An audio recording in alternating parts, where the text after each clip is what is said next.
বিসমিল্লাহির রহমানির রহিম। আজকে হচ্ছে 3 জানুয়ারি 2026। আমাদের বাংলাদেশ বার কাউন্সিল প্রিলিমিনারি নতুন ব্যাচের আজকে হচ্ছে তৃতীয় ক্লাস, এবং আজকে আমরা আলোচনা করব ফৌজদারি কার্যবিধির ধারা 33। ফৌজদারি কার্যবিধি 33 ধারা বলেছে যে জরিমানা অনাদায়ে ম্যাজিস্ট্রেটগণের দণ্ড প্রদানের ক্ষমতা। জরিমানা অনাদায় অর্থ কি? অর্থাৎ আমরা গতকাল পড়েছি যে 32 ধারায় ম্যাজিস্ট্রেট, প্রথম শ্রেণীর ম্যাজিস্ট্রেট সর্বোচ্চ জরিমানা দিতে পারে কারাদণ্ড 5 বছর 5 লাখ, জরিমানা 5 লাখ। দ্বিতীয় শ্রেণীর ম্যাজিস্ট্রেট 3 বছর 3 লাখ। তৃতীয় শ্রেণীর ম্যাজিস্ট্রেট 2 বছর 2 লাখ। এখন ওনারা ম্যাজিস্ট্রেটগণরা যখন শুধু জরিমানা দেয়, অনেক সময় শুধু জরিমানা দিতে পারে, কোনো কারাদণ্ড দেয় নাই, তাহলে ওই জরিমানা অনাদায়ে কি কত দিনের কারাদণ্ড দিতে পারে? কারণ যারে জরিমানা দিল তার তো ওই জরিমানা দেওয়ার আর্থিক সক্ষমতা নাও থাকতে পারে। আবার কাউকে ধরেন কারাদণ্ডও দিছে, জরিমানাও দিছে, তাহলে সেই ক্ষেত্রে সে ওই জরিমানা দেওয়ার তার আর্থিক সক্ষমতা নাই থাকতে পারে, তাহলে সেই ক্ষেত্রে জরিমানা অনাদায় আর কতদিন কারাদণ্ড ভোগ করতে পারে। একটা জিনিস এখানে ক্লিয়ারলি জেনে রাখেন যে রায়ে উল্লেখ থাকে যে অমুককে 5 বছরের কারাদণ্ড এবং 1 লাখ টাকা জরিমানা প্রদান করা হলো, রায়ে আর কিছু নাই। তার মানে এই 5 বছর কারাদণ্ড সে ভোগ করবে আর 1 লক্ষ টাকা তার কাছ থেকে যে কোনো মূল্যে হোক আদায় করবে। বুঝছেন? তাহলে এই ক্ষেত্রে আর 33 ধারা প্রযোজ্য না। কিন্তু রায়ে যদি বলা থাকে যে 5 বছরের কারাদণ্ড এবং 1 লাখ টাকা জরিমানা আর 1 লাখ টাকা অনাদায়ে কত দিনের কারাদণ্ড ভোগ করবে, এখন 1 লাখ টাকা অনাদায়ে কত দিনের কারাদণ্ড হতে পারে এই ব্যাখ্যাটা বলা আছে 33 ধারায়। বুঝছেন? তাহলে 33 ধারাটা তখনই প্রযোজ্য যখনই আদালত জরিমানার অপশনও রাখছে, আবার জরিমানা না দিতে না পারলে কি কারাদণ্ড ভোগ করবে। কিন্তু যে ক্ষেত্রে শুধু জরিমানা দিছে এবং জরিমানা অনাদায়ে কোনো কিছু লেখে নাই, তখন কিন্তু 33 ধারা প্রযোজ্য না। তো তার মানে তখন তার কাছ থেকে ওই জরিমানার টাকা কি আদায় করা হবে। এখন আপনাদের অনেকের মনে প্রশ্ন, স্যার জরিমানা করছে 1 লাখ, এখন ওর যদি কিছু না থাকে, না থাকলে নাই, যদি ভবিষ্যতে হয় সেখান থেকে নিবে, 6 বছরের মধ্যে আদায় করে। বুঝতে পারছেন? না থাকলে তো আর কিছু করার নাই। আছে? আচ্ছা একটু দাঁড়ান। তো তো তাহলে 33 ধারাটা প্রযোজ্য তখনই হচ্ছে যে যখন জরিমানা অনাদায়ে আদালত কোনো কারাদণ্ড প্রদান করতে চায়। বুঝতে পারছেন? তাহলে এখন আমরা এখানে পড়বো পরে, আগে আমার কথা শুনেন। জরিমানা অনাদায়ে এ জায়গা দুইটা পদ্ধতি আছে। একটা হলো যে যখন কাউকে শুধু জরিমানা দিছে, কোনো কারাদণ্ড টারাদণ্ড কিছু দেয় না, এলো একটা ক্ষেত্র। আর একটা ক্ষেত্র হলো কারাদণ্ডও দিছে আবার জরিমানাও দিছে, তাহলে সেই ক্ষেত্রে জরিমানা অনাদায়ে কতদিন কারাদণ্ড দিতে পারে। তাহলে প্রথম যে কথা সেটা হলো যে যদি কাউকে শুধু কারাদণ্ড দেয়, মানে শুধু জরিমানা দেয়, সরি, কোনো কারাদণ্ড দেয়নি, তাহলে সেই ক্ষেত্রে জরিমানা অনাদায়ের পদ্ধতির ক্ষেত্রে 33 ধারা প্রযোজ্য হবে বটে, বাট 33 ধারায় কোনো বিস্তারিত বিধিবিধান বলে নাই। এই বিধিবিধান বলছে দণ্ডবিধি 67 ধারায়। যখন কোনো ব্যক্তিকে শুধু জরিমানা দেওয়া হয় তাহলে 50 টাকা পর্যন্ত কত 2 মাস, 100 টাকা পর্যন্ত 4 মাস, 100 টাকার বেশি হলে 6 মাস। এই কথাটা বলা আছে দণ্ডবিধি 67 ধারায়। বুঝছেন?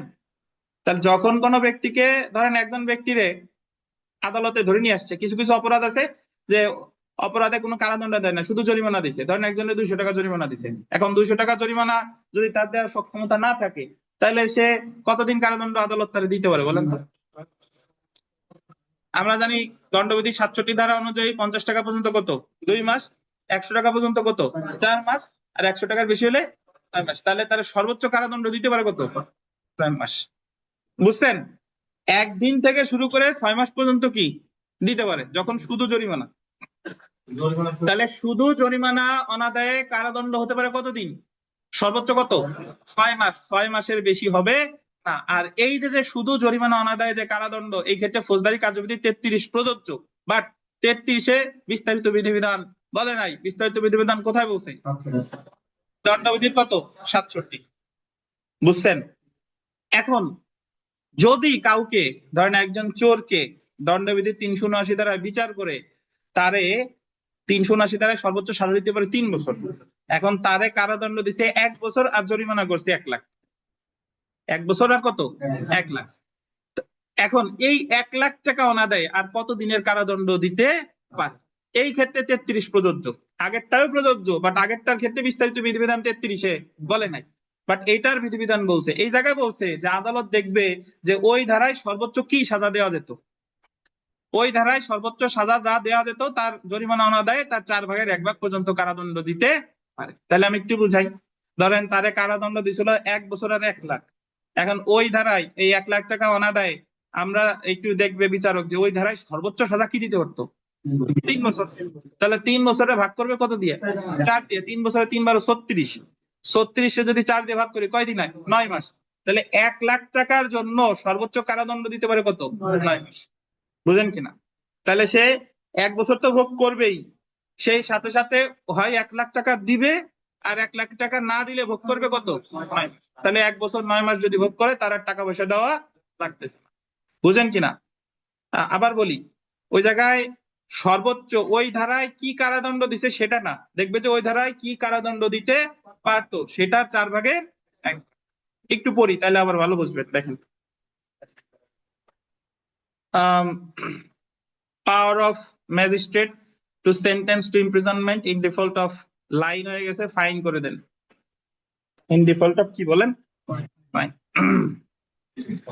জরিমানা অনাদায়ে ম্যাজিস্ট্রেট আদালত আইনে অনুমোদিত যে কোনো মেয়াদের কারাদণ্ড প্রদান করতে পারবেন, তবে শর্ত হলো কারাদণ্ডের মেয়াদ এই কার্যবিধি অনুসারে ম্যাজিস্ট্রেটের ক্ষমতার বাইরে হবে না। এটা আবার একটু মানে ব্যাখ্যা করার প্রয়োজন আছে, জাস্ট এতটুকু মনে রাখেন, ম্যাজিস্ট্রেট এমন কারাদণ্ড দিবেন না যে যাতে ওই কারাদণ্ডের মেয়াদ আবার ওনার ক্ষমতার বাইরে চলে যায়। ধরেন ওই জরিমানার ওইটা হিসাব করতে যায়, দ্বিতীয় শ্রেণীর ম্যাজিস্ট্রেট কারাদণ্ড দিতে পারে সর্বোচ্চ 2 বছর, কিন্তু ওই 4-এর-1 হিসাব করতে গেলে দেখা গেল কারাদণ্ড সর্বোচ্চ দিতে পারে 3 বছর, হবে না। সেক্ষেত্রে সর্বোচ্চ সে দিতে পারবে এই কত? 2 বছর। ম্যাজিস্ট্রেট যে মামলার বিচার করবেন তাতে মূল দণ্ডের অংশ হিসেবে, এটা ইম্পর্টেন্ট, এটা মনে রাখেন, মূল দণ্ডের অংশ হিসেবে কারাদণ্ড দেওয়া হয়ে থাকলে এবং জরিমানা অনাদায়ে যে কারাদণ্ড দেওয়া হবে তবে মেয়াদ, এটা আন্ডারলাইন করুন, উক্ত ধারায় উল্লেখিত সর্বোচ্চ কারাদণ্ডের 1/4 বেশি হবে। ওই ধারায় যে সর্বোচ্চ কারাদণ্ড আছে তার কত? 4-এর-1, মানে 1/4 বেশি হবে না। স্টার দিয়ে দেখেন, 32 ধারা অনুসারে ম্যাজিস্ট্রেট যে সর্বাধিক মেয়াদের মূল কারাদণ্ড দিতে পারেন তার সাথে এই ধারা অনুসারে প্রদত্ত কারাদণ্ড যোগ করা যেতে পারে। অর্থাৎ ওই 32 ধারা অনুসারে যে 5 বছর কারাদণ্ড দিছে আর জরিমানা অনাদায়ে দেখা গেল আরো 1 বছর হয়েছে, তাহলে ভোগ করবে 5 বছর আর কত বছর? 1 বছর, 6 বছর। তো যারা বুঝেন নাই তাদের উদ্দেশ্যে সহজ যেটা মনে রাখবেন, আমি একটু বিস্তারিত বলছি, বাট যেটা অবশ্যই মনে রাখা দরকার সেটা হলো যে জরিমানা অনাদায়ে, যখন কারাদণ্ডের সাথে জরিমানা দিছে তখন জরিমানা অনাদায়ে কারাদণ্ড কতদিন হবে, আদালত দেখবে ওই ধারায় সর্বোচ্চ কতদিন কারাদণ্ড দিতে পারে সেটার কয় ভাগের 1 ভাগ, এইটুকু বুঝলেই হবে, সেটার 4/1 ভাগ। আরেকটু লিখে রাখেন যে 33 ধারা শুধু ম্যাজিস্ট্রেট আদালতের ক্ষেত্রে প্রযোজ্য। 33 ধারা শুধু কি ম্যাজিস্ট্রেট আদালত, এটা কিন্তু দায়রা আদালতের ক্ষেত্রে প্রযোজ্য না। 33 ধারা শুধু ম্যাজিস্ট্রেট আদালতের ক্ষেত্রে প্রযোজ্য।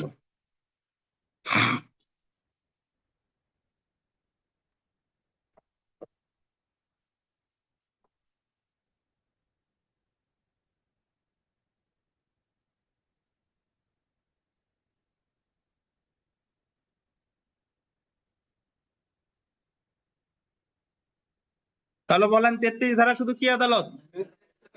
ম্যাজিস্ট্রেট আদালত। বোঝা গেল? কি বলছেন? শান্তিটা বোধহয় বুঝেন না একটু, নাকি একটু জটিল মনে হচ্ছে? আচ্ছা, বুঝতেছেন না আপনারা, আমি সহজ করে বুঝাই। ধরেন এইভাবে আমার কথা, আমার কথা শুনেন। ধরেন একটা লোক এমন একটা অপরাধ করছে, সেটা চুরি। এখন চুরি আমরা যখন দণ্ডবিধি পড়বো, দণ্ডবিধির 379 ধারায় চুরির শাস্তি, সর্বোচ্চ শাস্তি হলো 3 বছর। আর জরিমানার কথা ওখানে বলা নাই, তার মানে জরিমানা ম্যাজিস্ট্রেট তার ক্ষমতা অনুসারে করতে পারে। মানে প্রথম শ্রেণীর ম্যাজিস্ট্রেট যদি চুরি মামলা বিচার করে তাহলে 3 বছর সাজা, সর্বোচ্চ 3 বছর তো দিতেই পারবে, কারণ ওনার তো সাজা দেওয়ার ক্ষমতা আছে সর্বোচ্চ কত? 5 বছর পর্যন্ত। তাহলে 3 বছর তো ওনার গণ্ডির ভিতরেই আছে। আর জরিমানা যদি চুরি মামলায় করে তাহলে সর্বোচ্চ কত করতে পারবে? 5 লাখ, কারণ প্রথম শ্রেণী ম্যাজিস্ট্রেটের ক্ষমতা আছে কত? 5 লাখ। এটুকু তো বুঝেন।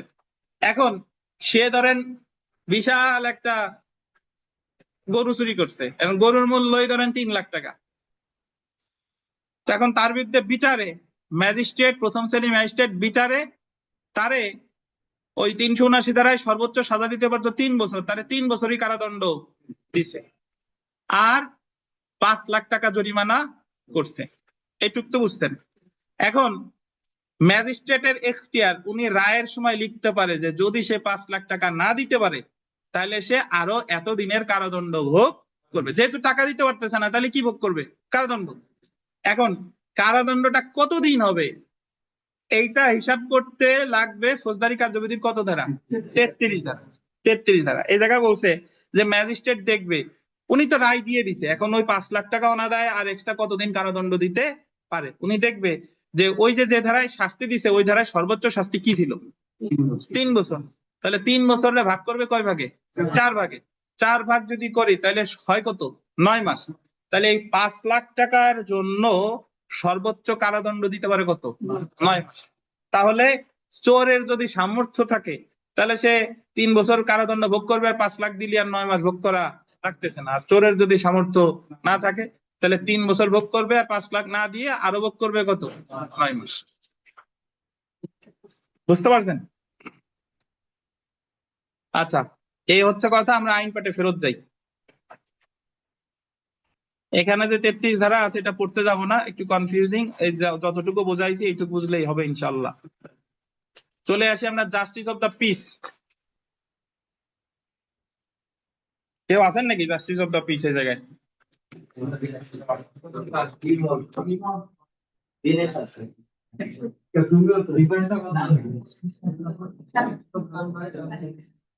আচ্ছা দেখেন তো,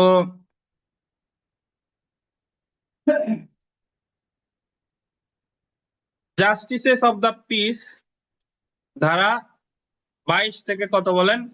25। এখানে যে বিষয়টা মনে রাখা দরকার সেটা হলো যে আমাদের ফৌজদারি কার্যবিধিতে জাস্টিসেস অফ দ্য পিস এর কোনো সংজ্ঞা কিন্তু দেওয়া হয়নি। তাহলে যদি বলেন স্যার তাহলে justices of the piece K? Justice of the piece হলো এমন একজন ব্যক্তি যে যে ন্যায় বিচারের জন্য যে কোনো সময় যে কোনো অ্যাকশন সে স্বপ্রণোদিত হয়ে নিতে পারে। ধরেন যে কাজটা সাধারণত নির্বাহী ম্যাজিস্ট্রেট বা জেলা ম্যাজিস্ট্রেট করে থাকে, যে অমুক জায়গায় একটা বেআইনি কাজ হচ্ছে, একজন নদী খনন করতেছে, যাই মোবাইল কোর্ট চলে গেছে, নাকি অমুক জায়গায় বাল্য বিবাহ হচ্ছে, সরাসরি চলে গেছে। কিন্তু বাস্তবে আমাদের বিচারিক ম্যাজিস্ট্রেটরা ওনারা কিন্তু কোথাও যায় না, বরং ওনাদের কাছে গিয়ে মামলা দায়ের করতে হয়, তারপরে ওনারা অ্যাকশনে যান। কিন্তু কিছু কিছু বিচারক আছেন বা কিছু কিছু ব্যক্তি আছেন, তারা হলেন জাস্টিস অফ দ্য পিস। তাদের কাছে কোনো কেউ যদি নালিশ নাও করে বা তাদের সম্মুখে যদি কোনো অন্যায়, অত্যাচার বা অবিচার সংঘটিত হয়, তারা নিজেরাই এর বিরুদ্ধে অ্যাকশন গ্রহণ করতে পারে। এই ধরনের ব্যক্তিরাই হলেন কি? জাস্টিস অফ দ্য পিস, সহজে বোঝার স্বার্থে। তো জাস্টিস অফ দ্য পিস একটি পুরাতন পদ। গোল দিবেন 1726 সালে এই পদ সৃষ্টি হয়। মানে এই জাস্টিস অফ দ্য পিস সংক্রান্ত ধারণা সর্বপ্রথম আসে কত সালে? 1726 সালে। এছাড়া ফৌজদারি কার্যবিধির 22 এবং 25 ধারায় জাস্টিস অফ দ্য পিস সংক্রান্ত বিধান আছে। জাস্টিস অফ দ্য পিস পদটি দুইটি উপায় হতে পারে, যদিও আছে 22 থেকে 25, বাট মাঝের ধারাগুলো 23, 24 আর এখন আর বলবৎ নাই। বর্তমানে বলবৎ আছে 22 আর কত? 25। তো প্রথমে যেটা দেখেন 22 ধারায় বলছে দেখেন নিয়োগের মাধ্যমে, নিয়োগের মাধ্যমে।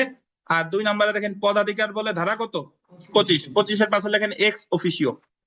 এক্স অফিসিও মানে হলো পদাধিকার বলে, ই এক্স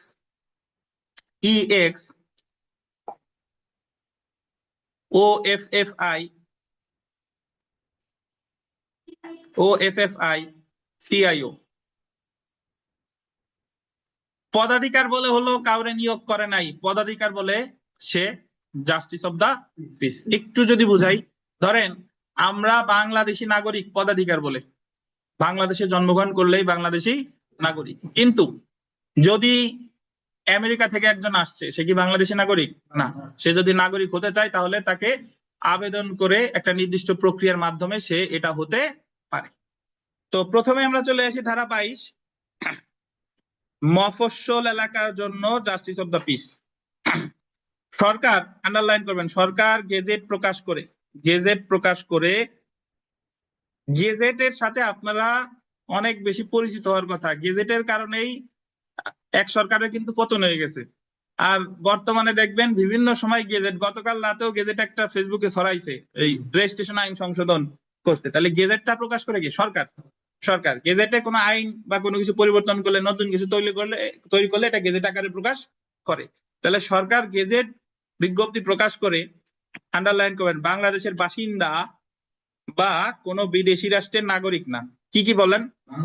বাংলাদেশের বাসিন্দা বা কোনো বিদেশি রাষ্ট্রের নাগরিক না এইরূপ যে কোনো ব্যক্তিকে বিজ্ঞপ্তিতে উল্লেখিত কোনো স্থানীয় এলাকায়, গোল দেবেন, স্থানীয় এলাকায় জাস্টিস অফ দ্য পিস নিযুক্ত করা যেতে পারে। তাহলে এখান থেকে যে প্রশ্ন হতে পারে যে জাস্টিস অফ দ্য পিস নিয়োগ করতে পারে কত ধারায়? 22 ধারায়। কি কিভাবে গেজেট বিজ্ঞপ্তি প্রকাশ করে? কোন দেশের নাগরিক? বাংলাদেশের নাগরিক এবং বিদেশি রাষ্ট্রের নাগরিক না। কোন এলাকায়? বিজ্ঞপ্তিতে উল্লেখিত স্থানীয় এলাকায়। ধরেন নির্ধারণ করলো যে আমাদের মিলন সাহেব চন্দ্র দিগেলিয়ার justice of the peace, doctor Mohammad ইউনূসের সাথে যদি ভালো খাতের থাকে তাহলে ওনার কিন্তু চন্দ্র দিগেলিয়ার জাস্টিস অফ দা পিস ঘোষণা করলেও করতে পারে। আমাদের আরিফ সাহেবরে বললো যে উনি মানিক দেয়ার জাস্টিস অফ দা পিস, করতে পারে। বুঝছেন? আচ্ছা, তো আমরা চলে আসি ধারা 25, পদাধিকার বলে জাস্টিস অফ দা পিস।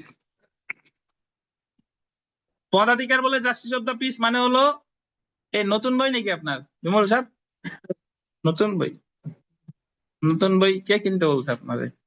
আমার বই তো দুটি ছিল না, তার ভিতর কি এটা একটা? না এটা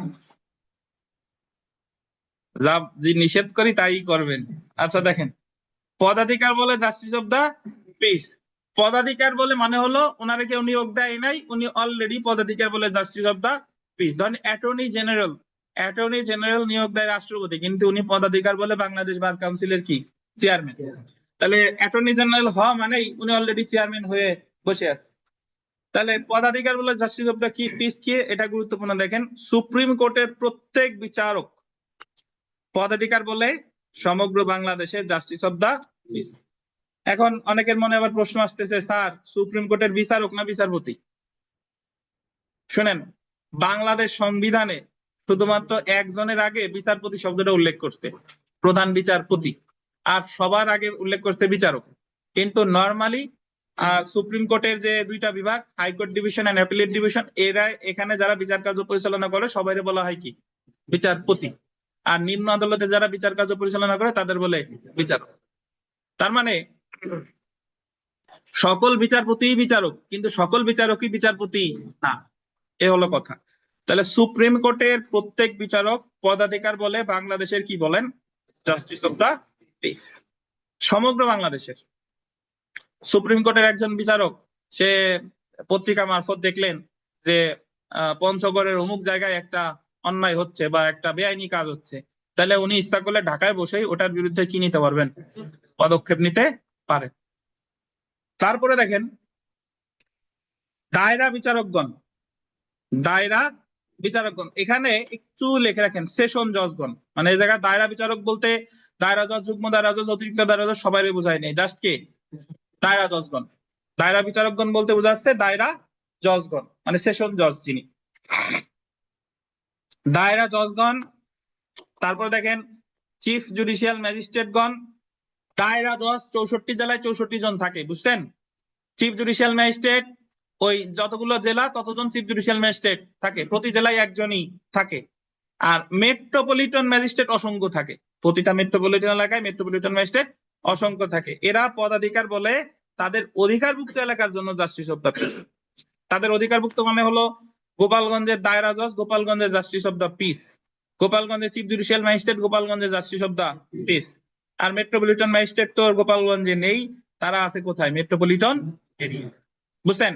এখন অনেকে পড়ার সময় মনের মধ্যে খটকা বাঁধবে যে চিফ জুডিশিয়াল ম্যাজিস্ট্রেট আছে, তার মানে কি chief metropolitan magistrate justice of the peace? না, chief metropolitan magistrate justice of the peace না। এই ক্ষমতাটা দিছে শুধু কাদের? Metropolitan magistrate. বুঝছেন? তাহলে আমরা এই মুহূর্তে বলতে পারি যে আমরা তো গোপালগঞ্জ থেকে ক্লাস করছি, গোপালগঞ্জের জাস্টিস অফ দা পিস এই মুহূর্তে শুধু গোপালগঞ্জের কারা কারা? দায়রা জজ আর চিফ জুডিশিয়াল ম্যাজিস্ট্রেট, আর সুপ্রিম কোর্টের যত বিচারক আছে তারা, নাকি? তাহলে এই justice of the piece VPI, এখান থেকে প্রশ্ন আসতে পারে। সর্বশেষ 2020 সালে আসছে, দেখেন যে নিম্নের কোন ব্যক্তি পদাধিকার বলে জাস্টিস অফ দ্য পিস পদাধিকার বলে বলছে, কে? Metropolitan magistrate.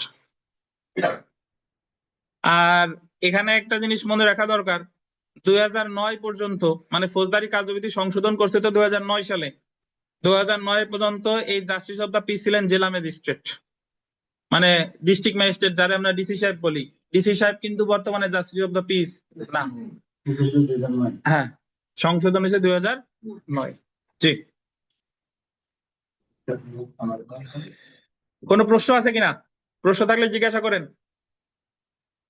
রাব্বি সাহেব, কোনো প্রশ্ন আছে?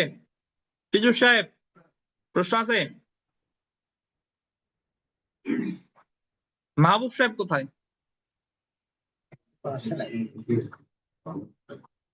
আচ্ছা, তাহলে মিলন সাহেব, জাস্টিস অফ দ্য পিস কাকে বলে বলেন?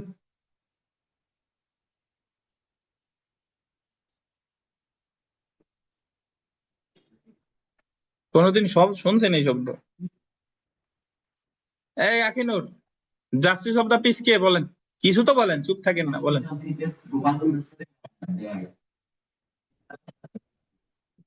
জেলা দশ আপনার দায়, আপনার দেওয়া নীতিটা নেই কে বলেন জি?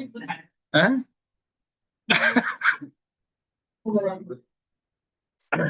এই মফস্বল এলাকা জাস্টিস অফ দ্য পিস যে কাউরে দিতে পারে, বাট আজ পর্যন্ত কাউরে দেয় নাই, যে কাউরে দিতে পারে। আপনি কি খায়রুল দেওয়ানের কেউ নাকি যে দেওয়ানিতে টানতেছেন? দেখেন, ধারা 35-এ চলে আসি আমরা। 25 নিয়োগ দেখি স্যার, 25-এর নিয়োগ দেখি। 25-এ তো নিয়োগ দিচ্ছে না, 25-এ তো অলরেডি সে হয়ে বসে আছে। ধরেন আমি একটা কথা বলি, এই যে গোপালগঞ্জে যদি কোনো ঘটনা ঘটে, এই জায়গায় চিফ জুডিশিয়াল ম্যাজিস্ট্রেট যে কোনো সময়, ওনার তো বিচারিক পাওয়ার ছাড়াই উনি যে কোনো সময় জাস্টিস অফ দ্য পিসের ক্ষমতা প্রদান করতে পারে। এবং একজন চিফ জুডিশিয়াল ম্যাজিস্ট্রেট পদাধিকার বলে উনি কিন্তু ডিস্ট্রিক্ট ম্যাজিস্ট্রেটের উপরে, অনেক হয়তো বা জানে না, একজন চিফ জুডিশিয়াল ম্যাজিস্ট্রেট পদাধিকার বলে ডিস্ট্রিক্ট ম্যাজিস্ট্রেটেরও কি উপরে, শুধু চিফ জুডিশিয়াল না, একজন সিনিয়র জুডিশিয়াল ম্যাজিস্ট্রেট মানে প্রথম শ্রেণীর ম্যাজিস্ট্রেট, তিনি ওয়ারেন্ট অফ প্রেসিডেন্স অনুযায়ী ডিসি সাহেবেরও উপরে, কিন্তু বাস্তবে প্র্যাকটিস নাই। আসেন আমরা চলে আসি ধারা 35। একই মামলায় ভিন্ন ভিন্ন অপরাধে দণ্ডিত হলে যে শাস্তি প্রদান করা যায়, বিবিআই। একই মামলায় ভিন্ন ভিন্ন অপরাধে দণ্ডিত হলে যে শাস্তি প্রদান করা যায়। দেখেন একটু পরে তারপর ব্যাখ্যা করি। যে ক্ষেত্রে একই বিচারে অভিযুক্ত, যে ক্ষেত্রে একটি বিচারে অভিযুক্ত বল দিবেন 2 বা ততোধিক অপরাধের জন্য দণ্ডিত হয়, সেক্ষেত্রে শাস্তির পরিমাণ কি হবে তা 35 ধারা আলোচনা করা হয়েছে। 35 ধারা আমি আগে একটু বুঝাই, তারপরে জায়গা পড়ি। 35 ধারা বলছে যে আসামি হবে একজন এবং ওনার বিরুদ্ধে বিচার হয়েছে একাধিক অপরাধের জন্য। ধরেন একজন আসামির বিরুদ্ধে 3টা অভিযোগ ছিল, উনি ঘর ভাঙছে, উনি ব্যভিচার করছে, উনি আঘাত করছে। তা ওনার বিরুদ্ধে ধারা ছিল ধরেন 454, 497, আঘাত হলো 323, কিন্তু আসামি কয়জন? একজন। এখন আমার কথা আগে শুনেন মনোযোগ দিয়ে। ধরেন ওনারে 454 ধারায় সাজা দিয়েছে 3 বছর ঘর ভাঙার জন্য, ওনারে 497 ধারায় ব্যভিচারের জন্য সাজা দিছে 5 বছর, আর 323 ধারায় আঘাতের জন্য সাজা দিছে 1 বছর। তাহলে ওনারে সাজা দিছে 3 বছর, 5 বছর, 1 বছর। এখন এই সাজাটা সে কিভাবে ভোগ করবে এই ব্যাখ্যাটা দিছে 35 ধারায়। দেখেন নর্মালি যদি এই 4 বছর, 5 বছর আর 3 বছর, 5 বছর আর কত 1 বছর, এই সব সাজা যদি একসাথে শুরু হয়, তাহলে ওনার সর্বোচ্চ খাটা লাগতেছে কত? 5 বছর। 5 বছর খাটলে তো ওইগুলাও এর ভিতরে চলে যাচ্ছে কিনা বলেন? কিন্তু যদি একটার পর একটা খাটে, মানে আগে 3 বছর, পরে 5 বছর, পরে 1 বছর, তাহলে 5 আর 3 8 আর 1 কত? 9, তাহলে খাটা লাগতেছে কত? 9 বছর। তাহলে সে কি সকল সাজা কি একসাথে শুরু হবে নাকি একটার পর একটা শুরু হবে, এই ব্যাখ্যাটা প্রদান করেছে কত ধারায়? 35 ধারায়। বুঝতে পারছেন? তো আগে শুনেন, 35 ধারায় বলছে যে রায়ে যদি কিছু উল্লেখ না থাকে, ধরেন রায়ে উল্লেখ করছে যে অমুককে এত ধারায় এই বছর, এত ধারায় এই বছর, এত ধারায় এই বছর, এত বছর শাস্তি প্রদান করা হলো, এখন একসাথে চলবে নাকি পরপর চলবে? রায়ে কিছু উল্লেখ নাই, তাহলে সাজা চলবে পরপর, মানে আগে এত বছর, পরে এত বছর, পরে এত বছর। বুঝতেন? কিন্তু রায়ে যদি উল্লেখ দেয় যে অমুক, উল্লেখ করে দেয় অমুক ব্যক্তিকে এত এত বছর সাজা দেওয়া হলো এবং সকল সাজা একসাথে শুরু হবে, তাহলেই একসাথে শুরু হবে। বুঝেন কিনা? তাহলে আবারও বলি, এই জায়গায় 35 ধারায় আসামি হবে কয়জন? একজন। একই মামলায় তার বিচার করতে কয়টা অপরাধে? 2 বা ততোধিক। আমি তো উদাহরণ দিচ্ছি 3টা দিয়ে, তার বিরুদ্ধে 10টাও হতে পারে, কিন্তু সর্বনিম্ন হইতে হবে কয়টা? 2টা। তারে যদি দণ্ড দেওয়া হয় তাহলে এই দণ্ড কি একসাথে ভোগ করবে নাকি পর পর ভোগ করবে, এই ব্যাখ্যা প্রদান করা হয়েছে কত ধারায়? 35 ধারায়। বুঝেন কিনা? দেখেন, কিন্তু 2 বা আদালত 2টা মামলার ক্ষেত্রে প্রযোজ্য না, যে এক আদালত ওরে দিচ্ছে এত বছর আর একটা আদালত ওই সেম আসামি দিচ্ছে এত বছর, এই ক্ষেত্রে 35 ধারা প্রযোজ্য না। 35 ধারা প্রযোজ্য শুধু কোন ক্ষেত্রে? একই বিচারে। তো দেখেন, যখন এই যে যখন গোল দিবেন একই, যখন কোনো ব্যক্তি, যখন কোনো ব্যক্তি একই বিচারে 2 বা ততোধিক অপরাধের জন্য দণ্ডিত হয়, তার মানে ব্যক্তি একজন, বিচার একটা, মানে মামলা কয়টা? একটা। উক্ত ক্ষেত্রে দণ্ডবিধির 71 ধারার বিধানাবলী সাপেক্ষে, দণ্ডবিধির 71 ধারায় কি আছে আমার দরকার নাই, ভুলে যান। আদালত এমন 2 বা ততোধিক অপরাধের জন্য বর্ণিত শাস্তি যা আদালত প্রদান করতে এখতিয়ার সম্পন্ন, সেটা থেকে পৃথক শাস্তিতে তাকে দণ্ডিত করতে পারে।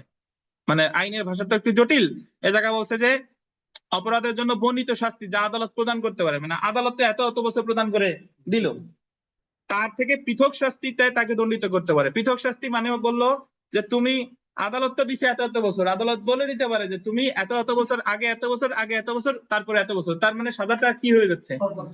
বেড়ে যাচ্ছে, সাজাটা বেড়ে যাচ্ছে। এই যে দেখেন, তারপরের লাইন দেখেন, এমন শাস্তি কারাবাসের সমন্বয় হলে, আন্ডারলাইন করবেন, একটি কারাবাস শেষ হওয়ার পর অন্যটি শুরু হবে। মানে যদি কারাবাস মানে কি, অনেকে আবার বুঝেন না, কারাবাস আর কারাদণ্ড একই জিনিস, কারাবাসও যা কারাদণ্ড তাই।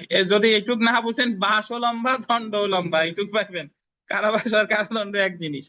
কিন্তু আদালত নির্দেশ প্রদান করলে এমন কারাবাস গোল দিবেন একত্রে চলতে পারে। যদি আদালত কি দেয়, নির্দেশ দেয়, তাহলে একত্রে চলতে পারে। অর্থাৎ আদালত যদি এমন নির্দেশ প্রদান না করে, তাহলে একটি কারাবাস শেষ হওয়ার পর অন্যটি শুরু হবে। আন্ডারলাইন করে 3টে স্টার দেন। আদালত যদি কোনো নির্দেশ না দেয়, তাহলে একটা শেষ হওয়ার পর আর একটা শুরু হবে।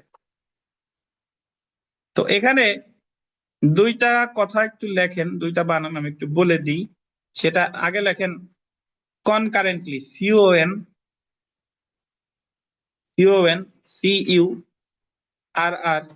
CONCURRENT, concurrent alloy, concurrently. CONCURRENTLY, concurrently. এটার বাংলা লেখেন একত্রে বা একই সাথে, একত্রে বা একই সাথে।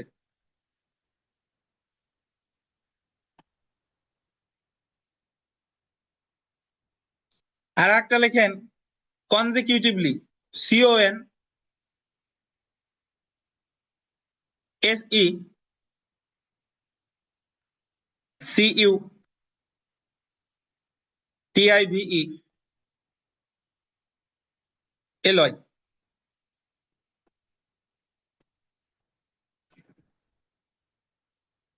এটা হলো পর পর বা ধারাবাহিক ভাবে।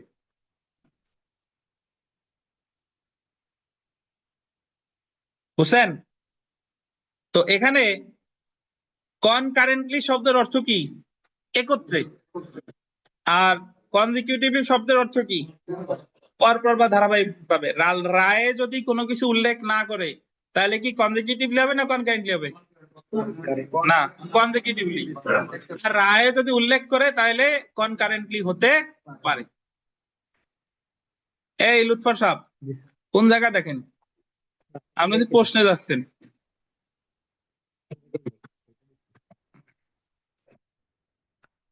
আচ্ছা, আমরা একটু জেনে রাখা ভালো দেখি, জেনে রাখা ভালো এর চেয়েও গুরুত্বপূর্ণ বিষয় আছে দেখেন। তবে পরপর কারাবাসের ক্ষেত্রে অভিযুক্ত ব্যক্তিকে গোল দিবেন 14 বছরের বেশি কারাদণ্ড দেওয়া যাবে না। পরপর কারাবাসের ক্ষেত্রে কত বছরের বেশি দেওয়া যাবে না? 14 বছরের। মানে যখন বলতেছে যে আগে এত বছর, তারপর এত বছর, তারপর এত বছর, এরকম দিয়ে দিয়ে 100 বছর বানানো যাবে না। যতই পরপর দেন না কেন সর্বোচ্চ হবে কত? 14 বছর। একজন দায়ের অজজ ধরেন 3টা অপরাধের জন্য, দস্যুতার জন্য কাউরে 10 বছর দিছে, তারপরে আঘাতের জন্য 10 বছর দিছে, এরপরে ঘরে আগুন দেওয়ার জন্য 10 বছর দিছে একজন আসামিরে। তাহলে বললো যে সাজা পরপর চলবে। এখন পরপর চললে তাহলে সাজা খাটা লাগে কত? 30 বছর। কিন্তু এই ক্ষেত্রে খাটবে কত? 14 বছর। তাহলে পরপর চলার ক্ষেত্রে সর্বোচ্চ কত বছরের বেশি হবে না? 14 বছরের বেশি হবে না।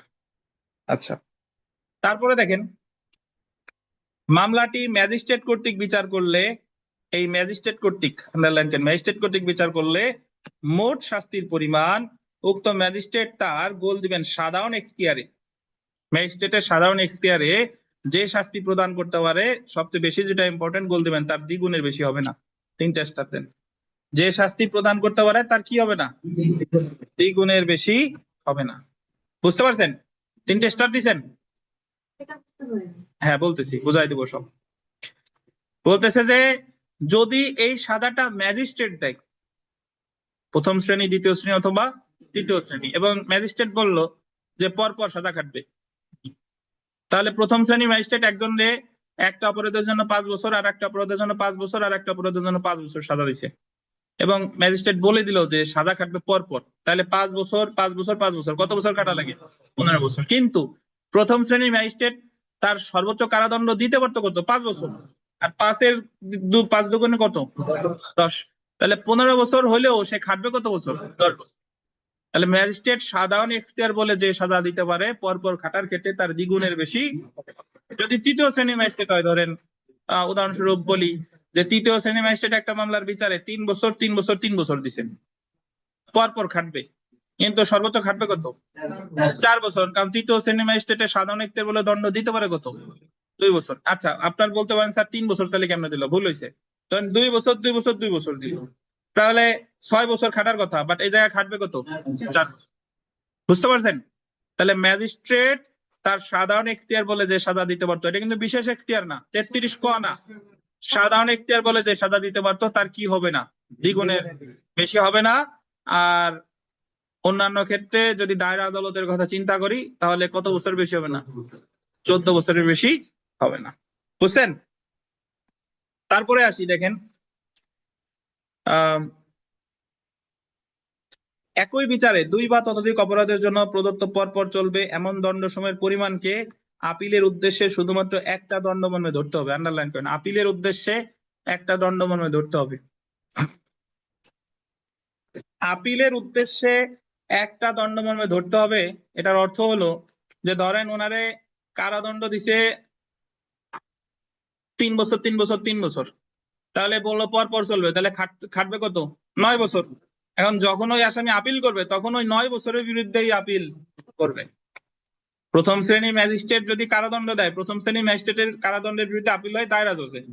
এখন কারাদণ্ড প্রথম শ্রেণী ম্যাজিস্ট্রেট দিয়েছে 3 বছর 3 বছর 3 বছর, বললো চলবে কত বছর? পরপর 9 বছর। তাহলে ওই জায়গায় ওই আসামি দায়রা জজে আপিল করবে কত বছর কারাদণ্ডের বিরুদ্ধে? 9 বছরের বিরুদ্ধে। বুঝছেন? তাহলে পরপর চলার ক্ষেত্রে সবগুলো দণ্ডরে যোগ করে তারপরে আপিলের উদ্দেশ্যে একটা দণ্ড মর্মে আপিল করতে হবে। আশা করি বুঝতে পারছেন। তাহলে 35 ধারা প্রযোজ্য কয়জন ব্যক্তির ক্ষেত্রে? একজন ব্যক্তি। মামলা একটা, কিন্তু অভিযোগ কতগুলা? 2 বা ততোধিক। রায়ে যদি কিছু উল্লেখ না থাকে সাজা ভোগ করবে কিভাবে? পরপর, কনজিকিউটিভলি। আর রায়ে বলে দিলে একত্রে, কনকারেন্টলি। তবে পরপর চলার ক্ষেত্রে সর্বোচ্চ কয় বছরের বেশি হবে না? 14 বছরের বেশি হবে না। আর ম্যাজিস্ট্রেট যদি দেয় তার সাধারণ এখতিয়ার বলে যে সাজা দিতে পারে তার দ্বিগুণের বেশি হবে। এই ছিল 35 ধারা। কে কে বুঝেন নাই বলেন?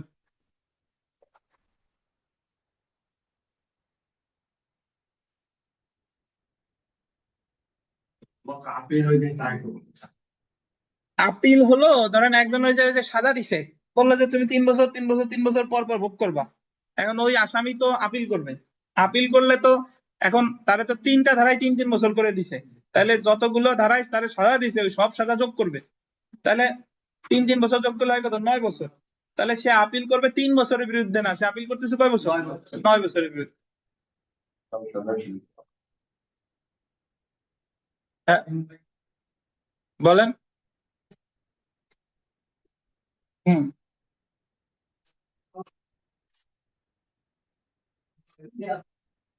আমরা বিশেষ শ্রেণী ম্যাজিস্ট্রেট, ওনারা চিফ জুডিশিয়াল ম্যাজিস্ট্রেট আর চিফ মেট্রোপলিটন ম্যাজিস্ট্রেট।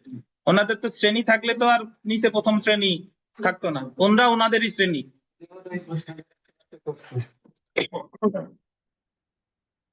আচ্ছা, তবে ওনাদের বিশেষ ক্ষমতা দিলে মাঝে মাঝে ওনারা দেখা গেল যে উচ্চ পদস্থ কিন্তু আবার ক্ষমতা প্রয়োগ করতেছে প্রথম শ্রেণী, দ্বিতীয় শ্রেণী, তৃতীয় শ্রেণী। ধরেন এক স্টেশনে খালি চিফ জুডিশিয়াল ম্যাজিস্ট্রেটই আছে আর কেউ নাই ওই মুহূর্তে, তাহলে সকল ম্যাজিস্ট্রেটের ক্ষমতা কে প্রয়োগ করতেছে, উনি প্রয়োগ করতেছে।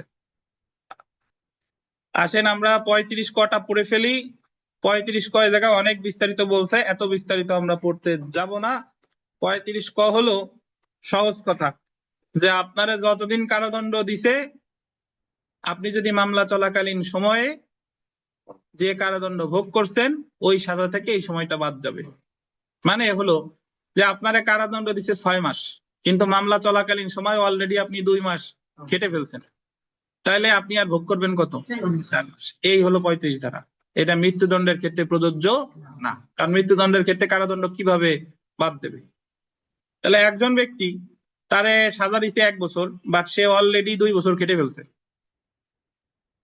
তাহলে সাথে সাথে তার কি বলেন, মুক্তি। ধরেন রাজনৈতিক মামলায় যারা আছে ওনাদের অনেকের বিরুদ্ধে মামলা ছোট ছোট অভিযোগ, ওই মামলায় দেখা গেল যে অলরেডি সে কয়েক বছর ধরে কারাগারে আছে। মূল মামলায় যদি কোনোদিন বিচার হয়ে সাজাও হয় দেখা যাবে যে যে সাজা হয়েছে তার চেয়ে ওনাদের খাটা হয়ে গেছে, তাহলে সাথে সাথে কি পাবে, মুক্তি পাবে। কত ধারায় বলতেছে, 35 ধারা।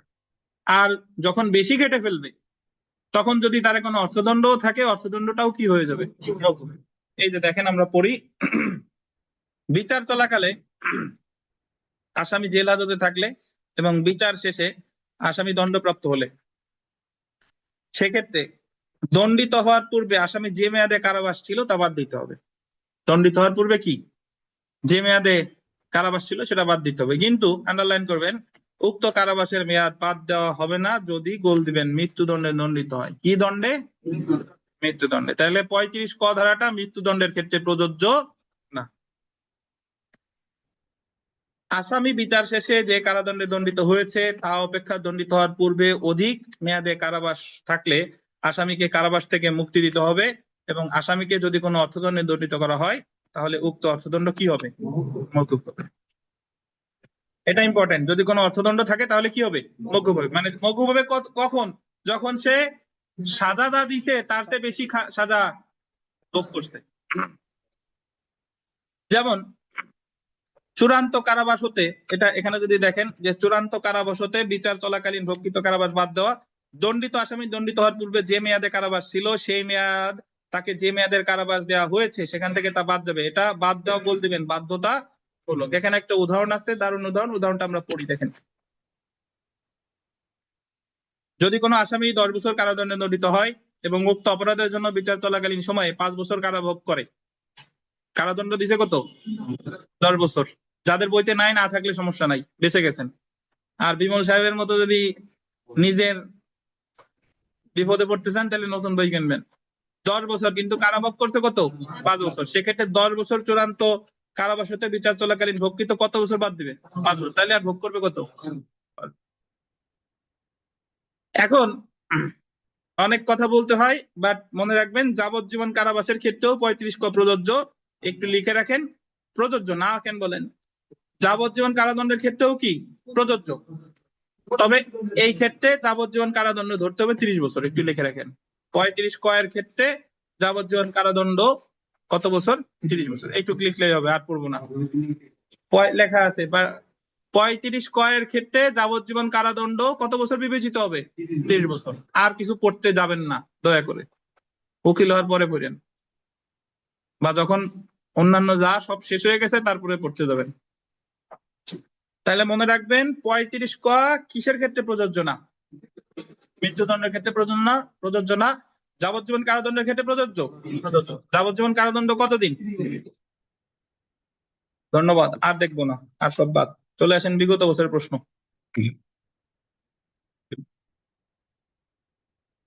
2017 সালে একটা প্রশ্ন এসেছে, বিচার চলাকালীন সময় আসামি হাজতে থাকলে এবং বিচারে দণ্ডপ্রাপ্ত হলে তার উক্ত হাজতবাসের মেয়াদ বাদ দেওয়া হবে না যদি সে কি হয়? মৃত্যুদণ্ডে দণ্ডিত হয়। 2015 সালে একটা প্রশ্ন আসছে 2 নম্বর, যে বিচার চলাকালে 1 বছর হাজতে থাকা একজন আসামির 5 বছরের কারাদণ্ডের আদেশ হয়, দণ্ডিত আসামিকে কতদিনের কারাগারে সাজা ভোগ করতে হবে? কত বছর বলেন? 4 বছর। 3 নাম্বার দেখেন,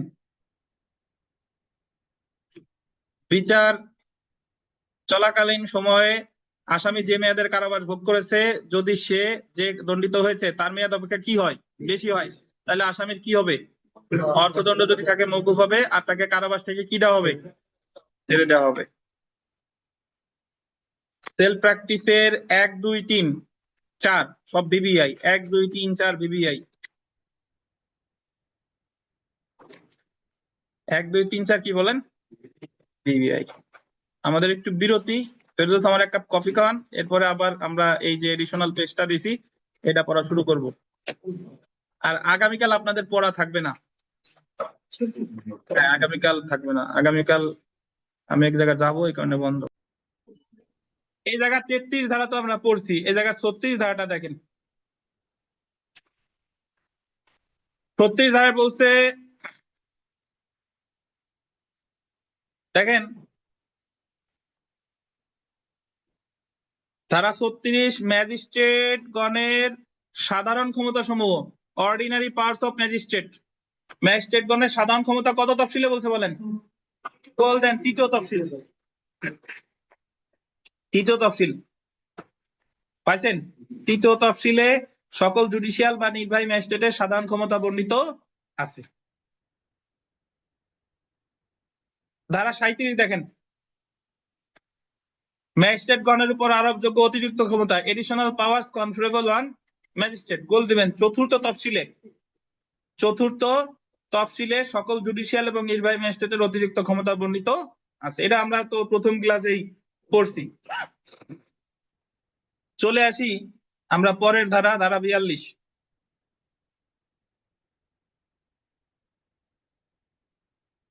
জনসাধারণ যে ক্ষেত্রে ম্যাজিস্ট্রেট এবং পুলিশকে সাহায্য করেন, এই সব জনসাধারণ শব্দটা বললেন।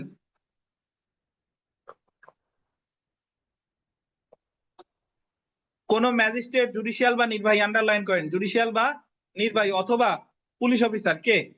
তাহলে ম্যাজিস্ট্রেট হোক অথবা পুলিশ অফিসার, যুক্তিসঙ্গতভাবে আন্ডারলাইন করেন, সাহায্য চাইলে প্রত্যেকটি লোক তাকে সাহায্য করতে বাধ্য থাকবেন। পুলিশ এবং ম্যাজিস্ট্রেট তার দায়িত্বরত অবস্থায় একজন সাধারণ ব্যক্তি সাহায্য চাইছে, কিন্তু উনি সাহায্য করে নাই, তাহলে তিনি ফৌজদারি কার্যবিধির কত ধারা লঙ্ঘন করছেন? 43 ধারা লঙ্ঘন করছেন। এখন যদি বলেন পুলিশ এবং ম্যাজিস্ট্রেট কখন সাহায্য চাইতে পারেন, ধরেন এক জায়গায় একজনে গ্রেফতার করছে, গাঁজা টাজা উদ্ধার করছে, জব্দ তালিকা তৈরি করবে, ওই জায়গায় সাক্ষী লাগবে, পাশের চায়ের দোকানদারে বলছে তুমি সিগনেচার করো, কিন্তু সে সিগনেচার করবে না, তাহলে সে ফৌজদারি কার্যবিধির কত ধারা লঙ্ঘন করছে? 42 ধারা লঙ্ঘন করছে। উক্ত জুডিশিয়াল বা নির্বাহী ম্যাজিস্ট্রেট বা পুলিশ কর্মকর্তা যে লোককে গ্রেফতার করার ক্ষমতাপ্রাপ্ত হয়েছেন সে লোককে গ্রেফতার করতে অথবা তার পলায়ন প্রতিরোধ করতে। আবার অনেক সময় এমন হয় যে আসামিরা ধরতেছে, বলে ধরো ধরো ধরো, ধরতে বলছে কিন্তু ওই লোক ধরে নাই, শান্তিভঙ্গের আশঙ্কা প্রতিরোধ অথবা শান্তিভঙ্গ দমন করতে, অথবা রেলপথ, খাল, টেলিগ্রাফ অথবা সরকারি সম্পত্তির ক্ষতির প্রচেষ্টা প্রতিরোধের ব্যাপারে সাহায্য করতে বাধ্য। এখন কথা হলো, একজন পুলিশ ম্যাজিস্ট্রেট সাহায্য চাইছে বাট সাহায্য করে নাই, এখন কি হবে? এখন কি হবে দেখেন, এই জায়গা বলা আছে 42 ধারায় যদি কোনো ব্যক্তি সরকারি কোনো কর্মকর্তাকে সহায়তা না করেন তবে তিনি দণ্ডবিধি 1860 এর কত ধারায়? 187 ধারায় দণ্ডিত হবেন, যার শাস্তি হলো 1 মাস বিনাশ্রম কারাদণ্ড বা 200 টাকা পর্যন্ত অর্থদণ্ড, বাকি উভয়, বা 6 মাস পর্যন্ত কারাদণ্ড বা 500 টাকা পর্যন্ত। বা তো আপনি আপাতত 6 মাসের কাহিনীর দরকার নাই, 1 মাস 200 টাকা মনে রাখেন। কত বলেন? 1 মাস 200 টাকা, মানে সর্বনিম্ন 1 মাস 200 আর সর্বোচ্চ 6 মাস 500। তাহলে আমার মনে রাখতে হবে যে পুলিশ ম্যাজিস্ট্রেট কাউরে সহায়তা চাইছে, তারা যদি সহায়তা না করে তাহলে তার বিরুদ্ধে মামলা হবে দণ্ডবিধির কত ধারায়? 87 ধারায়। সাজা হতে পারে কত? 1 মাস বেনাশ্রম বা 200 টাকা বা উভয়। এখন ধরেন পুলিশ মামলা করলো, মামলা করার পরে এই যে ম্যাজিস্ট্রেট মামলা করলো, এখন ওই লোকরে 1 মাস কারাদণ্ড দিছে আর 200 টাকা জরিমানাও করছে। যারে জিজ্ঞেস করবো সে উত্তর দিবেন। 1 মাস কারাদণ্ড দিছে, 200 টাকা জরিমানাও করছে। এখন এই 200 টাকা অনাদায়ে সানজিদা বলেন, 200 টাকা অনাদায়ে এক্সট্রা আর কত দিনের কারাদণ্ড দিতে পারে? দেখি পারেন কিনা। 200 টাকা অনাদায়ে 200 টাকা অনাদায়ে মানে 1 মাস কারাদণ্ডও দিছে, 200 টাকাও জরিমানা করছে। এখন এই 200 টাকা অনাদায়ে এক্সট্রা আর কত দিনের কারাদণ্ড দিতে পারে? সহজ কিন্তু, একটু চিন্তা করেন।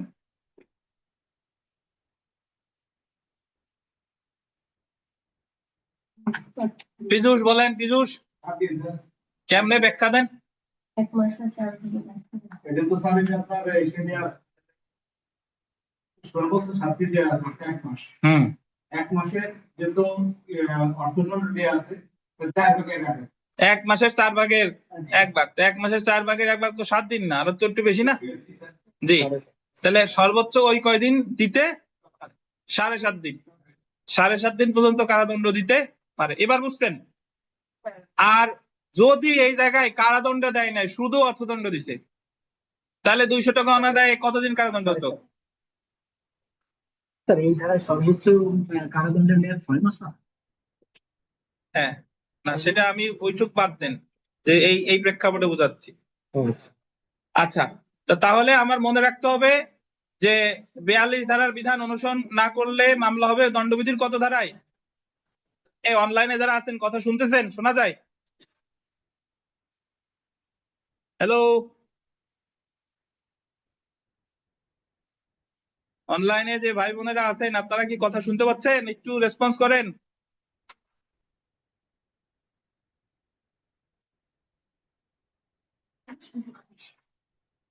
শুনে না কেউ কথা?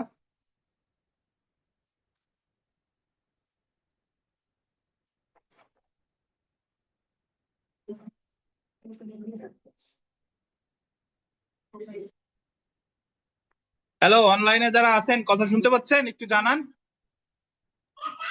স্যার পাচ্ছি, এত সময় বাজছে তো বলবেন না, ভাইব্রেট টেক্সটও করছে। দেন নাই। কোনটা শুনতে পারেন নাই? শুনছি স্যার, ইম্পর্টেন্ট টুক শুনছি। আচ্ছা, তাহলে আমরা 44 ধারায় আসি। দেখেন 44 ধারা আমার, শোনেন, আইন হচ্ছে এমন একটা জিনিস যে এটা আপনি শুধু আইনজীবী হবেন তা না, একজন যে প্রফেশনাল যান না কেন, দেশের সচেতন নাগরিক হিসেবে আইন সম্পর্কে আপনার ধারণা থাকা দরকার। গত 3-4 দিন আগে আমার এক ছোট ভাই ফোন দিছে, সে হলো এই যে চট্টগ্রাম বাড়ি, সে হলো ফরেস্ট্রিতে পড়ালেখা করতে চিটাগাং ইউনিভার্সিটিতে, এখন ওই ফরেস্ট্রিতে বিসিএস ক্যাডার, এই যে কততম যেন জয়েন করলো। তো ওদের ওই জায়গায় যে বন বিভাগের কতগুলো মামলা আছে, বর্তমানে হবিগঞ্জে আছে, যে ওই জায়গায় অবৈধ ভাবে সরকারি জমি টমি বন জঙ্গল দখল করার পরে ওরা যাই উচ্ছেদ করার পরে ওই লোকরা এসে হাইকোর্টে একটা রিট করে ওই কর্মকাণ্ড সব থামে যায়। মানে ক্ষতিগ্রস্ত হচ্ছে সরকার, এবং ওই রিট দিনের পর দিন চলে। তা ওর উপরস্থ কর্মকর্তা বলছে যে এই রিট, আমাদের যে বিভিন্ন রিট আছে, এগুলো কি অবস্থা একটু তুমি দেখো তো, এগুলোর ভাষা কি, মানে কি কোন পর্যায়ে আছে। এখন একজন নর্মাল স্টুডেন্ট তো যে আইনের যে ড্রাফটিং যে রিটের কি, এগুলো তো সে দেখে বোঝে না। তখন সে হলো যে আমার সাথে পরিচয়, আমারে ফোন দিছে যে ভাই এ অবস্থা, এবং বলতেছে যে ভবিষ্যতে আমি এই যে আমার তো মানে পদোন্নতি হলে বা এক জায়গায় স্থায়ী হলে, যে জায়গায় 3 বছর থাকবো ওই জায়গায় এক জায়গায় আমি এলএলবি 2 বছরের কোর্সে ভর্তি হবে। কারণ আইন হচ্ছে এমন জিনিস, আবার এমনি জানা দরকার, উকিল হই বা না হোক। তো এই জন্য এই যে 44 ধারা পড়ানোর জন্য এত কথা বলা, এটা দেখেন, জনসাধারণ নির্দিষ্ট কিছু অপরাধীদের সংবাদ দিবেন। 44 ধারায় বলছে যে আপনি একজন সাধারণ ব্যক্তি, আপনার সামনে একটা অপরাধ হয়েছে, এখন আপনি নিরিবিলি বাসায় যায় ঘুমাই থাকলে হবে না।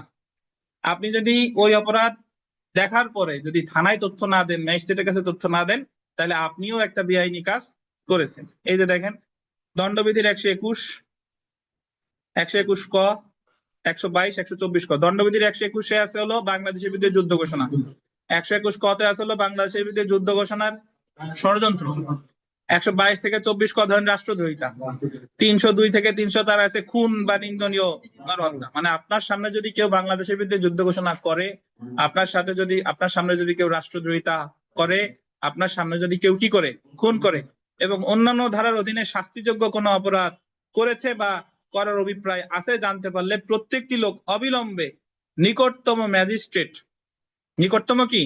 ম্যাজিস্ট্রেট বা পুলিশ অফিসারকে এরূপ অপরাধ সংগঠনের অথবা সংগঠন করার অভিপ্রায় সম্পর্কে তথ্য, বুঝছেন? তো তাহলে যাদের ওই জায়গায় লেখা আছে নোট এই ধারা অনুসারে কোর্ট জিডি করা, এটা কেটে দেন, এটা দরকার নাই। তাহলে আমার মনে রাখতে হবে যে এই ধরনের অপরাধ, মানে সকল অপরাধ না, কিন্তু যেগুলা গ্রিভিয়াস টাইপের, মানে বাংলাদেশের বিরুদ্ধে যুদ্ধ ঘোষণা, খুন, তারপরে রাষ্ট্রদ্রোহিতা, এগুলো যদি ঘটে অবশ্যই কি দিতে হবে, সংবাদ দিতে হবে। সংবাদ এখানে নিচে স্টার দিয়ে লেখেন, সংবাদ না দিলে দণ্ডবিধির 176 ও 202 ধারায় দণ্ডিত হবে। সংবাদ না দিলে দণ্ডবিধির 176 ও 202 ধারায় দণ্ডিত হবে। ওই জায়গায় লেখা আছে, মানে লেখা আছে, তারপর একটু লেখেন, সংবাদ না দিলে দণ্ডবিধির 176 ও 202 ধারায় দণ্ডিত হবে।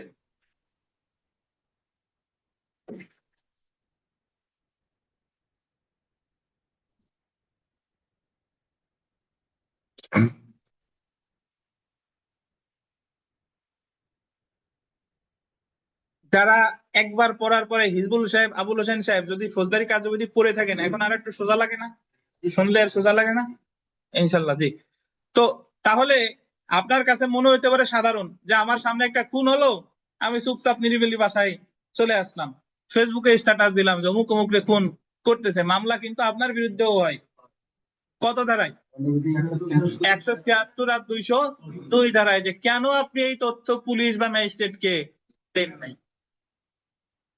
এখন বর্তমান প্রেক্ষাপটে চুপ করে দেওয়াই ভালো নাকি? আচ্ছা, যাই হোক, কিন্তু আইনে যেটা আছে এটা তো আমার জানতে হবে। আচ্ছা, হ্যাঁ, এখন শুনতে পাচ্ছেন? এই গাজী তসলিম, স্যার আচ্ছা, শুনতেছি। ওকে। তাহলে এখন চলে আসি আমরা 45 ধারা। ধারা 45, গ্রাম প্রধান, হিসাব রক্ষক, জমির মালিক, অন্যান্য কতিপয় ব্যক্তি নির্দিষ্ট কিছু বিষয়ে সংবাদ প্রদানে বাধ্য। কে? গ্রাম প্রধান। কে? হিসাব রক্ষক, জমির কি মালিক, বা অন্যান্য কি কতিপয় ব্যক্তি কি প্রদানে বাধ্য? সংবাদ প্রদানে বাধ্য। একটু আগে যেরকম সাধারণ ব্যক্তি বাধ্য ছিল, এখন বাধ্য হলো যে গ্রাম প্রধান, হিসাব রক্ষক, এরা।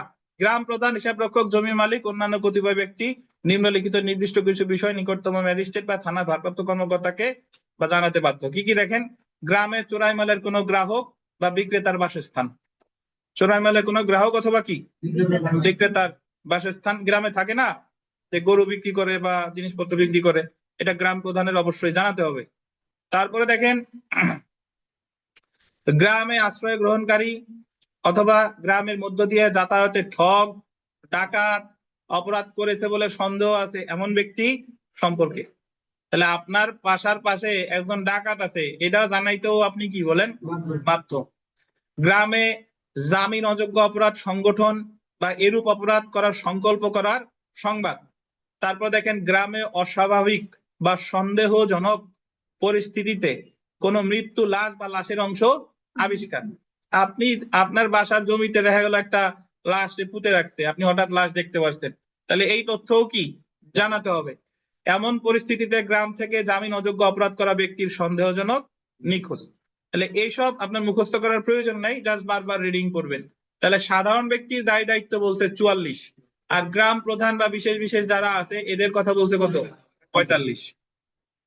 তো এখানে যদি দেখেন থার্ড ব্র্যাকেটের মধ্যে আছে বোল্ড করা মানে মোটা করে আছে দেখেন 44 ও 45 ধারায় তথ্য দিতে বাধ্য ব্যক্তি যদি নিকটস্থ পুলিশ বা ম্যাজিস্ট্রেটকে তথ্য না দেয় তবে উক্ত ব্যক্তি দণ্ডবিধির 1860 202 তো লেখা আছে, সাথে লেখেন 176। 202 এর সাথে কত 176 ধারায় দণ্ডিত হবেন, যার শাস্তি হলো যে কোনো বর্ণনার 6 মাস পর্যন্ত কারাদণ্ড বা অর্থদণ্ড বা। তাহলে এটা জানলেন যে কিছু কিছু বিষয় আছে, অপরাধ যদি আপনার সামনে ঘটে অবশ্যই আপনি কি বলেন সংবাদ দিতে বাধ্য। আমরা চলে আসি 46 ধারা 46, কিভাবে গ্রেফতার করতে হয়, কিভাবে গ্রেফতার করতে হয়। Arrest how made, police officer বা ক্ষমতাপ্রাপ্ত অন্য কোনো ব্যক্তি। এখানে একটা বিষয় দেখেন, গ্রেফতার যে শুধু পুলিশ অফিসার পারে বিষয়টা তা না, গ্রেফতার করতে কে পারে, ক্ষমতাপ্রাপ্ত অন্য কোনো ব্যক্তিও পারে। আন্ডারলাইন করবেন, স্পর্শ বা আটকের মাধ্যমে গ্রেফতার করবে। স্পর্শ বা আটক, এমন না যে হ্যান্ডকাফ পরাইতেই হবে, হাত করা পরানো বাধ্যতামূলক না, স্পর্শ বা আটকের মাধ্যমে গ্রেফতার করবে। গ্রেফতারের চেষ্টায় বাধা দিলে সকল প্রয়োজনীয় পন্থা অবলম্বন করা যাবে। যদি গ্রেফতারের চেষ্টায় কি দেয়, বাধা দেয়, তাহলে অন্যান্য পন্থা অবলম্বন করা যাবে। তারপরে দেখেন, মৃত্যুদণ্ড বা যাবজ্জীবন কারাদণ্ডযোগ্য অপরাধে অভিযুক্ত আসামিকে গ্রেফতার করার জন্য মৃত্যু ঘটানো যেতে পারে। এটা হচ্ছে যে আসামিটা একটা গুরুতর অপরাধ করছে, সেই অপরাধটা হলো মৃত্যুদণ্ড অথবা কি যাবজ্জীবন কারাদণ্ডযোগ্য। এমন আসামিরে গ্রেফতার করার ক্ষেত্রে তারে মৃত্যু ঘটানো যেতে পারে, কিন্তু তার মানে এই না যে এই ধরনের আসামিরে পাইলেই আপনি গুলি করে মেরে ফেলবেন। এটা হচ্ছে যে সে পলায়ন করতেছে, তারে ধরতে গেছে কিন্তু কি পলায়ন করতেছে। এখন তারে গ্রেফতারের স্বার্থে গুলি করলে সে যদি মারা যায় তাহলে এই জায়গায় কোনো কি হবে না, অপরাধ হবে না। কিন্তু কাজটা যদি আপনি ইন্টেনশনালি করেন যে পুলিশ আমি ধরতে গেছি ওর আগে গুলি করে এই মারবো, তাইলে আবার এটা কি অপরাধ। বুঝতে পারছেন? তাহলে পরীক্ষায় প্রশ্ন আসবে যে কোন ধরনের অপরাধ করলে গ্রেফতারের ক্ষেত্রে তার মৃত্যু ঘটানো যেতে পারে। মৃত্যুদণ্ড আর যাবজ্জীবন কারাদণ্ডযোগ্য অপরাধ। এবং গ্রেফতার কিভাবে করতে হয়, কত ধারায় 46 ধারায়। গ্রেফতারের ক্ষেত্রে হাত করা পরানো কি বাধ্যতামূলক, বাধ্যতামূলক না। জি, তো 51 ধারাটা যদি আমরা দেখি, গ্রেফতারকৃত ব্যক্তির দেহ তল্লাশি, সার্চ অফ অ্যারেস্টেড পারসন, যারা গ্রেফতার করলো তার দেহ। গ্রেফতারকৃত অফিসার বা কোনো বেসরকারি ব্যক্তি গ্রেফতার করলে তিনি যে পুলিশ অফিসারের নিকট অর্পণ করবেন সে দেহ তল্লাশি করতে পারবেন এবং পরিধেয় বস্ত্র ছাড়া সবকিছুই নিজের হেফাজতে রাখতে পারবেন। আমি আপনাদের আলাদা আগামী ক্লাসে আলাদা 2025 সালের সংশোধনীতে এই জায়গায় 46 ক তারপরে 51 ধারা এগুলো একটা সংশোধনী আসছে। তো গতবার যদিও বড় একটা নোট দিছিলাম যে ফটোকপি করার, তো ওটা ছাড়াও আমি আপনাদের সামারি করে দিব যে এই জায়গায় এমসিকিউ এর জন্য আমার যতটুকু জানা দরকার আলাদা একটা নোট পাবেন আগামী দিন। সো 51 ধারা ওই জায়গায় গিয়ে পড়বো। 52 ধারাটা দেখেন, স্ত্রীলোকের দেহ তল্লাশির পদ্ধতি। মহিলার দেহ সার্চ বা তল্লাশির জন্য অন্য কোনো মহিলা শালীনতার সাথে করবেন। তো কোনো মহিলারে গ্রেফতার বা কোনো মহিলারে সার্চ করবেন, এগুলা কে করবেন, মহিলা পুলিশ। মহিলা পুলিশ ছাড়া যদি অন্য কেউ করে তাহলে কিন্তু দায়িত্বের লঙ্ঘন, মানে সে কিন্তু এটা আইনসম্মত ভাবে করে নাই। তাহলে মহিলার দেহ তল্লাশি কত ধারায়, 52 ধারায়। 53 ধারাটা দেখেন, আক্রমণাত্মক অস্ত্রশস্ত্র জব্দ করার ক্ষমতা। গ্রেফতারকৃত ব্যক্তির নিকট কোনো আক্রমণাত্মক অস্ত্র থাকলে তার নিকট হতে নিতে পারবেন। যে আদালত বা অফিসারের নিকট তাকে হাজির করতে হবে সে আদালত বা অফিসারের নিকট তিনি উক্তরূপে গৃহীত সমস্ত অস্ত্র প্রদান করবে। সো এই জায়গায় একটা চেঞ্জেস আসছে, সেটা হলো যে আগে জব্দ তালিকায় শুধু স্বাক্ষর করতো সাক্ষীরা, এখন আমরা যখন 2025-এ আসছে যে জব্দ তালিকায় যার কাছ থেকে জব্দ করছে তারও স্বাক্ষর থাকবে, যাতে যা যা জব্দ করতে এইগুলো যাতে পরবর্তীতে আবার মানে হেরফের না হয়। এবং গ্রেফতারের কয়েক ঘন্টার মধ্যে উকিলের সাথে পরামর্শ করবেন, গ্রেফতারের সময় মানে আপনার স্বাস্থ্য পরীক্ষা করা লাগবে কিনা, পরিবারের সাথে কখন যোগাযোগ করবেন, এই বিস্তারিত সব বিষয়গুলি 46A 46B এই সকল ধারায় পরিবর্তন আসছে। আমরা আগামী দিন ইনশাল্লাহ নোট পাবেন। আজকে এই পর্যন্তই, আমরা আজকে সরাসরি চলে যাব আপনার কিসে বলেন, পরীক্ষায়, ক্লাস টেস্টে। তো আগামীকাল আপনাদের পড়া নাই, সোমবার আছে ইনশাল্লাহ।